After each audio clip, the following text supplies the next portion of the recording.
तो नमस्कार दोस्तों, स्वागत करते हैं आपका अपना चैनल VCI एजुकेशन पर।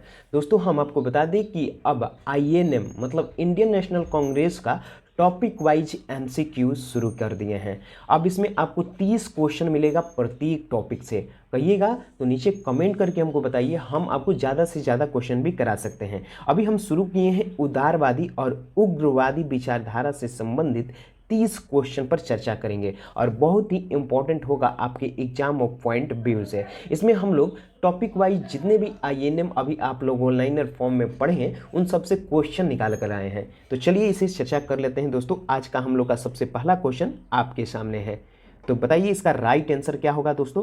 पहला क्वेश्चन है, देख सकते हैं पहला क्वेश्चन आपके सामने है। देखिए कि भारतीय राष्ट्रीय कांग्रेस की स्थापना कब हुई ये बताना है दोस्तों। तो बता दें दोस्तों कि इसका राइट आंसर हो जाएगा 1885। अब बात समझ लीजिए कि भारतीय राष्ट्रीय कांग्रेस की स्थापना 28 दिसंबर 1885 को होती है। कहाँ होती है दोस्तों? तो बॉम्बे में होती है। आपको मालूम होना चाहिए कि भारतीय राष्ट्रीय कांग्रेस का नाम पहले भारतीय राष्ट्रीय संघ हुआ करता था। बाद में इसका दादा भाई नौरोजी बोलेंगे कि इसका नाम बदला जाए और आप देखेंगे कि इसका नाम हो जाएगा भारतीय राष्ट्रीय कांग्रेस। तो आपसे पूछा जाएगा कि भारतीय राष्ट्रीय संघ से कांग्रेस नाम किसने दिया? तो दादा भाई नौरोजी। और इसे एस्टेब्लिश कौन किए, कौन इसे स्थापना किए दोस्तों? तो ये ब्रिटिश अधिकारी थे जिनका नाम था एलन एक्टोबियम ह्यूम, जिसे आप शॉर्ट में AO ह्यूम कहते हैं। वही एक ब्रिटिश अधिकारी सिविल सर्वेंट थे, वही इसकी स्थापना किए 28 दिसंबर 1885 को। और इसका सबसे पहला सेशन जहां हुआ उसका नाम था बॉम्बे। होने वाला था पूना में, लेकिन पूना में प्लेग बीमारी फैल जाने के कारण इसको मुंबई शिफ्ट कर दिया गया और मुंबई में गोकुल दास तेजपाल संस्कृत महाविद्यालय में इसकी पहला सेशन कराई गई। तो आप ध्यान रखिएगा कि इसकी स्थापना कब होती है? 28 दिसंबर 1885 को, और ये बॉम्बे में इसका एस्टेब्लिशन किया जाता है। चलिए अगला क्वेश्चन देख सकते हैं दोस्तों। तो अगला क्वेश्चन देख लेते हैं। अगला क्वेश्चन आपके सामने है, ड्रोन थ्योरी के बारे में बताना है। इस क्वेश्चन में आपको बताना है कि ड्रोन थ्योरी किसने दी थी। दोस्तों बता दें कि ड्रोन थ्योरी दादा भाई नौरोजी ने दिए थे। आपको यह भी मालूम होना चाहिए कि ये किस लिए दिए थे। तो ड्रोन थ्योरी के माध्यम से ये बताने का प्रयास कर रहे थे कि जो ब्रिटिशर थे वो भारत की आर्थिक निकासी कैसे निकालकर बाहर ले जा रहे हैं और भारत किस तरीके से गरीब होते जा रहा है, इसी पर ये थ्योरी दिए थे जिसका नाम था ड्रोन थ्योरी। और किसने दिया था दोस्तों? तो दादा भाई नौरोजी दिए थे। इस बात को ध्यान रखिएगा।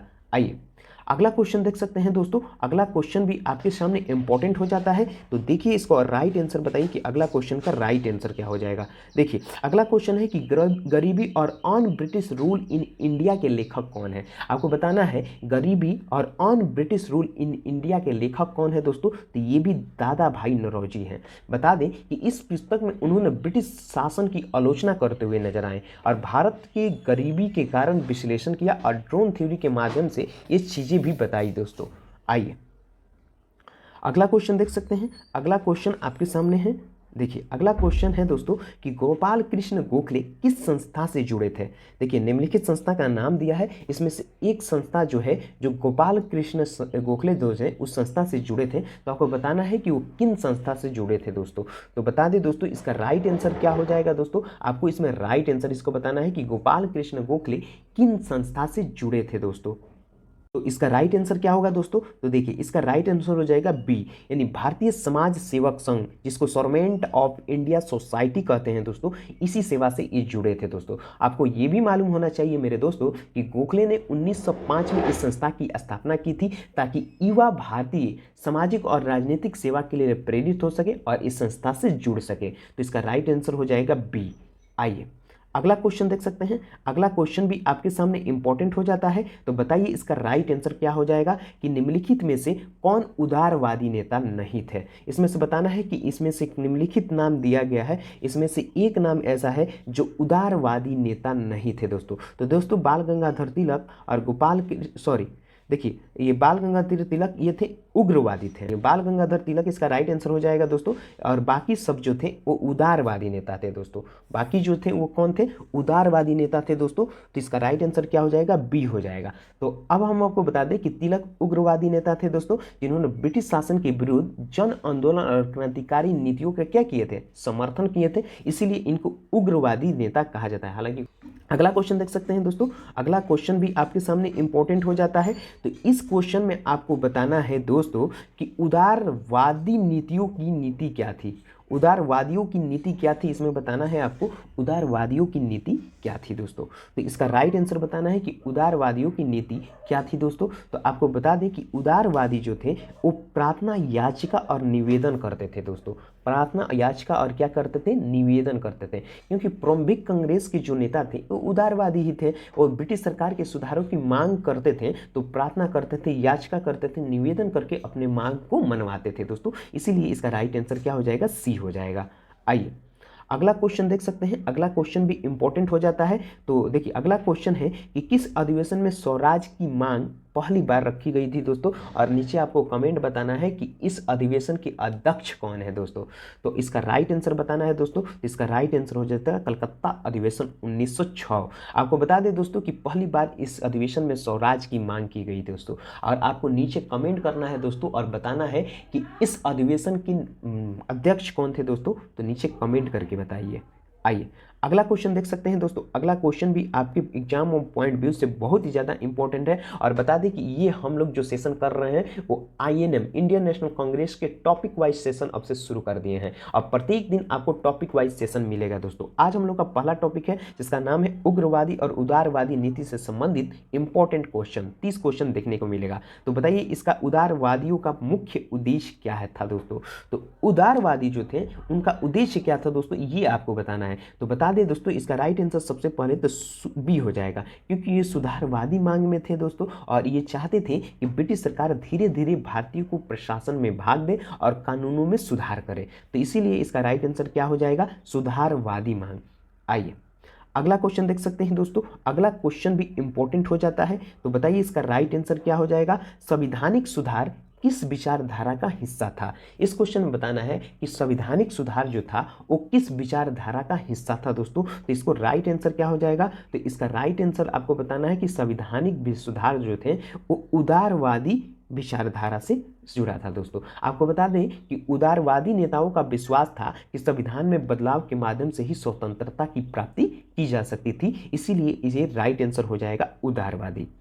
आइए अगला क्वेश्चन देख सकते हैं दोस्तों। अगला क्वेश्चन भी इंपॉर्टेंट हो जाता है। तो अगला क्वेश्चन है कि गोपाल कृष्ण गोखले किसके गुरु थे।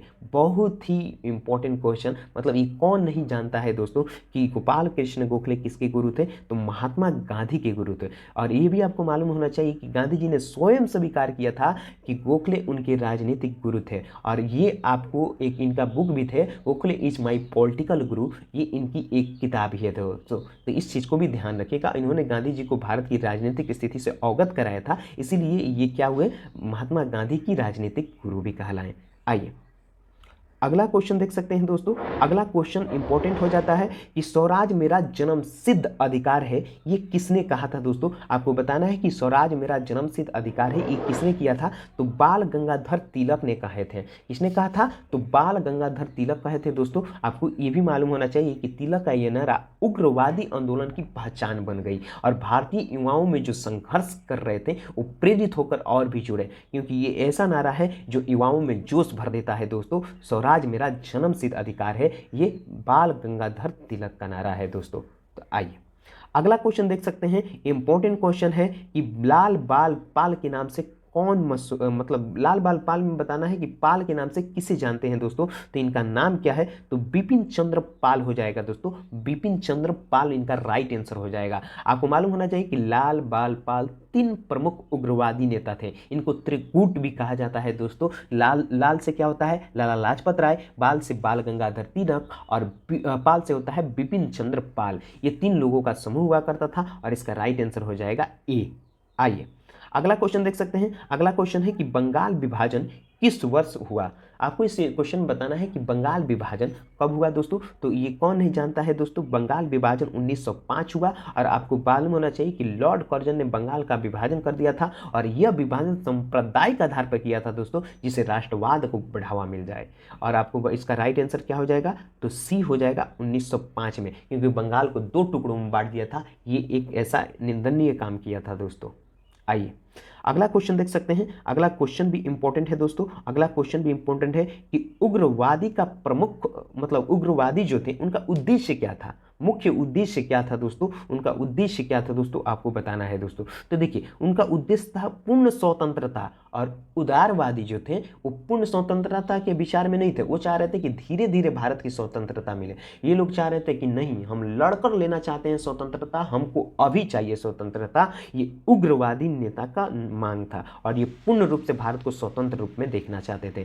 तो उनका मानना था कि भारत केवल ब्रिटिशर के विरोध करे और आत्मबल से आज़ादी मिल सके, ये उग्रवादी का विचारधारा था दोस्तों, और इसका राइट आंसर सी हो जाएगा। आइए अगला क्वेश्चन देख सकते हैं कि एक मिनट दोस्तों, उग्रवादी जो नेताओं ने किस नीति को अपनाया, मैंने आपको बताना है कि उग्रवादी जो नेता थे वो कौन सी नीति को अपनाए दोस्तों, ये आपको बताना है दोस्तों। तो इसका राइट आंसर हो जाएगा स्वदेशी और बहिष्कार, क्योंकि आपको ये भी मालूम होना चाहिए कि जब 1905 में बंगाल का विभाजन हो जाता है तो स्वदेशी आंदोलन उग्रवादी नेता ही शुरू करेंगे और बहिष्कार भी शुरू कर देंगे। और ये भी आपको मालूम होना चाहिए मेरे दोस्तों कि ये विदेशी वस्तुओं को बहिष्कार करेंगे और स्वदेशी वस्तुओं का उपयोग पर बल देंगे, इसीलिए स्वदेशी और बहिष्कार इसका नाम रखा गया, और इसका राइट आंसर हो जाएगा सी।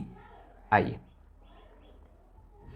अगला क्वेश्चन देख सकते हैं दोस्तों, अगला क्वेश्चन भी इंपॉर्टेंट हो जाता है और बहुत ही ज़्यादा इंपॉर्टेंट कि लाला लाजपत राय को क्या कहा जाता है दोस्तों। तो लाला लाजपत राय को पंजाब केसरी के नाम से जाना जाता है। तो बता दें कि उन्होंने ये उपनाम उनके ओजस्वी भाषणों और ब्रिटिश शासन के विरोध के कारण मिला था दोस्तों, इसीलिए इनको ये उग्रवादी नेता थे और ये पंजाब केसरी के नाम से प्रसिद्ध हो गए थे। और ये जब पंजाब केसरी के नाम से इनको ये उपाधि मिला था दोस्तों। आपको बता दें कि साइमन कमीशन का ये विरोध भी किए थे और इनके सर पर लाठी का चोट लगा था, और उस टाइम एक स्टेटमेंट दिए थे कि मेरे सर पर लाठी की एक एक चोट अंग्रेजों के ताबूत की अंतिम कील साबित होगी। ये इन्हीं का स्टेटमेंट था दोस्तों, तो ये भी चीज़ याद रखिएगा।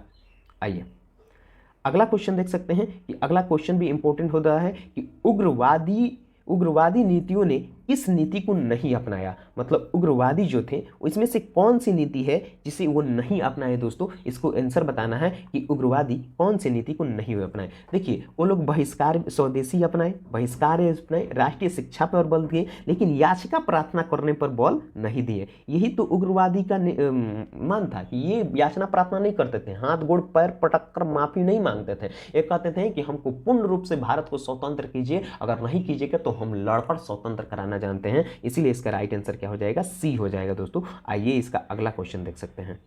अगला क्वेश्चन इंपॉर्टेंट हो जाता है कि तिलक किस पत्रिका के संपादक थे दोस्तों। आपको बताना है कि इन चारों में से कौन सी ऐसी पत्रिका था जो बाल गंगाधर तिलक के संपादक हुआ था, मतलब बाल गंगाधर तिलक लिखे थे दोस्तों। इसका राइट आंसर हो जाएगा ए। आपको मालूम होना चाहिए कि ये दो पत्रिका निकाले थे, एक था इनका केसरी और दूसरा था मराठा। जो मराठा था दोस्तों वो किस भाषा में मालूम है, वो अंग्रेजी भाषा में छपता था, और ये जो केसरी है दोस्तों ये मराठी भाषा में छपता था दोस्तों। इसका राइट आंसर क्या हो जाएगा, ए हो जाएगा। ये भी बात जानिए। और आपको एक और चीज़ हम बता दो, तिलक केसरी और मराठा तो पत्रिका निकाले ही थे, और ये उग्रवादी का सबसे प्रमुख नेताओं में से एक थे दोस्तों। ये भी आपको मालूम होना चाहिए। और इनको 6 वर्ष का मांडले जेल भी हुआ था दोस्तों। 1914 में छूट कर आए थे और 1908 में इनको जेल हुआ था दोस्तों। ये चीज़ों भी याद रखिएगा।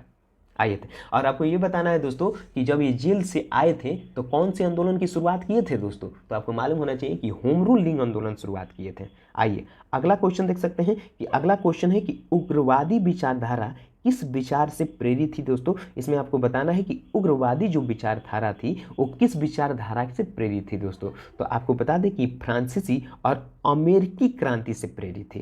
फ्रांसीसी और अमेरिकी क्रांति से प्रेरित थी दोस्तों। ये आपको इंपॉर्टेंट क्वेश्चन बन सकता है। और आपको बता दें कि इन क्रांतियों से प्रेरणा लेकर उन्होंने भारत को स्वतंत्र करने के लिए जन आंदोलन का समर्थन किया था। इसीलिए इसका राइट आंसर क्या हो जाएगा, बी हो जाएगा दोस्तों। इसका राइट आंसर क्या हो जाएगा, बी हो जाएगा। आइए आगे देखिए, क्वेश्चन देख लीजिए, ऑप्शन शायद नीचे चला गया है। देख सकते हैं कि उग्रवादी नेताओं की रणनीति क्या थी। आपको बताना है कि उग्रवादी नेताओं की रणनीति। तो देखिए उग्रवादी नेताओं की जो रणनीति थी वो क्या थी दोस्तों। तो इसका राइट आंसर क्या हो जाएगा, आपको उग्रवादी नेताओं की रणनीति बताना है दोस्तों। तो बता दें इसका उग्रवादी जो थे वो जन आंदोलन और स्वदेशी में करना चाहते थे। वो संसद में भाग लेना बिल्कुल नहीं चाहते थे। वो शांतिपूर्व प्रदर्शन नहीं करना चाहते। वो केवल भाषण पर बात नहीं करना चाहते थे। इसीलिए तो याचिका प्रार्थना वाला नीति अपनाए थे ये उदारवादी, और ये लोग कर रहे थे जन आंदोलन और स्वदेशी, कि जो भी चीज़, स्वदेशी का मतलब कि जो भी चीज़ यूज करेंगे हम अपने देश का करेंगे, ब्रिटिशर का नहीं करेंगे, इसलिए इसका राइट आंसर सी हो जाएगा। और आपको ये भी मालूम होना चाहिए मेरे दोस्तों कि वे जनता को संगठित करना और आंदोलन करना चाहते थे, विशेष वस्तुओं का विरोध कर रहे थे, और ये नाम से आप स्पष्ट रूप से पता भी कर सकते हैं, और इसीलिए इसका राइट आंसर सी हो जाएगा। आइए अगला क्वेश्चन देख सकते हैं कि सूरत विभाजन कब हुआ। आपको बताना है कि सूरत विभाजन कब हुआ दोस्तों, तो 1907 में हुआ दोस्तों। और आपको ये भी मालूम होना चाहिए कांग्रेस के सूरत अधिवेशन में नरम और गरम दल की विचारधारा में टकराव आ गई और दोनों विभाजित हो गए। और आपको ये भी जानना चाहिए कि 1907 का जो सूरत विभाजन हुआ वो उसका मतलब सूरत में अधिवेशन हुआ उसका अध्यक्ष कौन थे। एक पहला अध्यक्ष बताना है 1906 वाला और 1907 वाला। लगातार अध्यक्ष का नाम नीचे कमेंट कीजिएगा दोस्तों, ताकि आप इसको याद रख सकें, और जो चीज़ आप लिख देते हैं वो लंबे समय तक नहीं भूलते हैं दोस्तों। तो नीचे कमेंट कीजिए ताकि मेरा भी मनोबल बढ़े और आपके लिए अच्छे अच्छे चीज़ लेकर आएँ दोस्तों। आइए अगला क्वेश्चन देख सकते हैं दोस्तों। अगला क्वेश्चन भी इंपॉर्टेंट हो जाता है कि सूरत अधिवेशन में विवाद का कारण क्या था। इस क्वेश्चन बताना है कि सूरत का अधिवेशन हुआ उसमें विवाद क्यों हुआ दोस्तों, उसका विवाद के कारण क्या था। तो अध्यक्ष पद को लेकर मतभेद हो गया उदारवादी और उग्रवादी में। अगला क्वेश्चन देख सकते हैं दोस्तों। अगला क्वेश्चन है कि सूरत अधिवेशन में विवाद का कारण क्या था। इस क्वेश्चन में बताना है कि सूरत का जो अधिवेशन हुआ तो उसका विवाद के कारण क्या था, क्यों हो गया अधिवेशन विवाद। आपको बताना है दोस्तों। तो अध्यक्ष पद को लेकर हुआ दोस्तों। उग्रवादी चाहते थे कि यहाँ पर जो अध्यक्ष पड़े वो तिलक को बनाया जाए दोस्तों, लेकिन ऐसा हुआ नहीं, इसी को लेकर ये विवाद हो जाएगा। और आपको ये भी मालूम होना चाहिए मेरे दोस्तों, तिलक और गोपाल कृष्ण गोखले के जो गुट थे वो अध्यक्ष पद को लेकर तीव्र विवाद कर दिए, जिसके कारण ये अधिवेशन टूट गया दोस्तों। और इसमें दो गुट हो गए, एक नरम दल और दूसरा गरम दल। आइए अगला क्वेश्चन देख सकते हैं। अगला क्वेश्चन आपके एग्जाम और पॉइंट व्यू से बहुत ही ज़्यादा इंपॉर्टेंट कि 1907 में कांग्रेस के अधिवेशन का स्थान क्या था दोस्तों। आपको बताना है कि इसका अधिवेशन का जो स्थान था वो क्या था दोस्तों। तो सूरत हुआ करता था। क्या हुआ करता था, सूरत हुआ करता था। कि सूरत अधिवेशन इसको नाम से जाना जाता था और इसे सूरत विभाजन के नाम से भी जाना जाता है दोस्तों, इस चीज़ को मत भूलिएगा। आइए अगला क्वेश्चन देख सकते हैं दोस्तों। अगला क्वेश्चन भी इंपॉर्टेंट है कि 1906 में किसे अध्यक्ष चुना गया। आपको बताना है कि 1906 का जो अधिवेशन हुआ 7 के पहले, तो उसका अध्यक्ष कौन थे। तो आपको ये तो चीज़ें आपको नीचे कमेंट करके बताना है दोस्तों, तो कमेंट करके आप बताइएगा। लेकिन हम इसके फैक्ट बता देते हैं कि इस अधिवेशन में स्वराज की अवधारणा रखी गई और पास भी कर दिया गया। तो नीचे कमेंट करके बताइएगा 24 का आंसर दोस्तों। आइए और देख सकते हैं कि आज का आइए दोस्तों 25 नंबर का आज का क्वेश्चन देख सकते हैं कि आज का क्वेश्चन है कि गरम दल की नीति क्या थी। आपको बताना है कि गरम दल की नीति क्या थी दोस्तों। ये आपको बताना है कि गरम दल की नीति क्या थी दोस्तों। तो आइए इसका राइट आंसर जानते हैं कि गरम दल की नीति क्या थी। तो इसका नीति थी जन आंदोलन।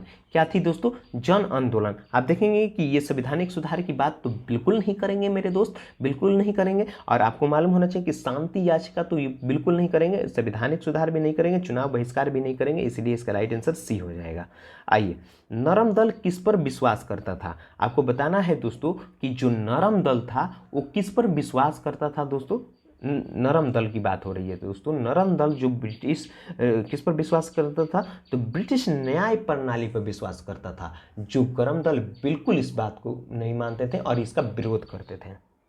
आइए गरम दल का मुख्य केंद्र कहाँ हुआ करता था। तो आपको बताना है कि गरम दल जो था उसका मुख्य केंद्र कहाँ हुआ करता था, महाराष्ट्र हुआ करता था दोस्तों। महाराष्ट्र का नागपुर हुआ करता था इसका मुख्य केंद्र मेरे दोस्त। आइए और हम लोग लास्ट की ओर बढ़ते जा रहे हैं दोस्तों। आइए 28 नंबर का क्वेश्चन देख सकते हैं कि 1916 में दोनों दल कब फिर से एक हो गए दोस्तों। तो ये इसका राइट आंसर क्या हो जाएगा कि दोनों दल कब एक हो गए दोस्तों। तो लखनऊ अधिवेशन में हुए दोस्तों। 1916 का अधिवेशन हुआ करता था लखनऊ अधिवेशन दोस्तों, इस चीज़ को ध्यान रखिएगा दोस्तों, नहीं भूलिएगा। आइए लखनऊ समझौता किनके किनके बीच हुआ दोस्तों। आपको बताना है कि लखनऊ समझौता जो हुआ वो किनके किनके बीच हुआ दोस्तों। कांग्रेस और मुस्लिम लीग के बीच भी हुआ। इसमें देखेंगे लखनऊ समझौता में बहुत चीज़ें एक हो जाएगी, गरम दल नरम दल एक हो जाएंगे, मुस्लिम लीग कांग्रेस भी एक हो जाएगा और बहुत सारे लोग इस बात को भी मान जाएंगे, बहुत लोग कांग्रेस का सपोर्ट भी करने लगेंगे, इसलिए इसका राइट आंसर हो जाएगा ए।